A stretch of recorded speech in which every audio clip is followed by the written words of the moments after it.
The sun is set on a Viking season that didn't go the way that we all wanted it to, but a very cool way for it to end. Now, the win against the Green Bay Packers, it wasn't aesthetically pleasing outside of the uniform matchup, but just a few cool moments that happened throughout the game. One, of course, being, he hasn't announced his official retirement yet, but very cool to see CJ Ham get a touchdown there, and probably what it is his last game in the NFL.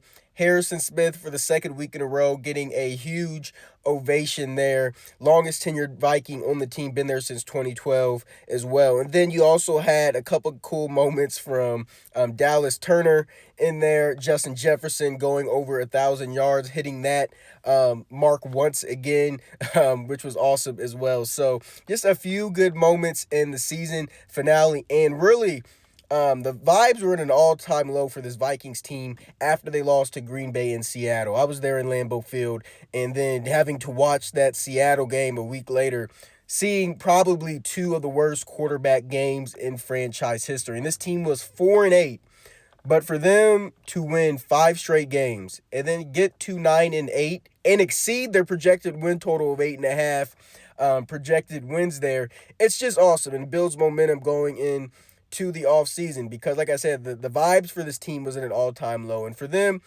to just get to 9-8, and really there were just a few moments here and there away from actually getting into the playoffs, despite all the injuries, all the offensive inefficiencies.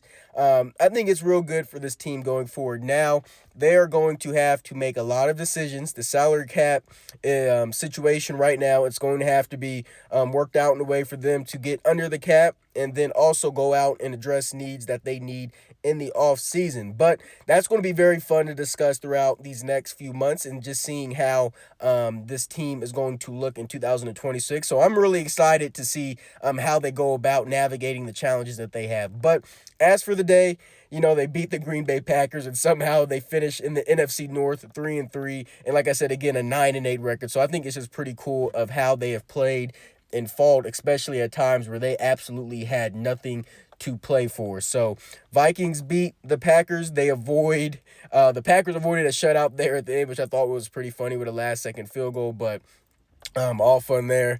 And it kind of sucks to see that this is the end of the Viking season. But Skol as always, Skol Vikes, and of course, you beat the Green Bay Packers.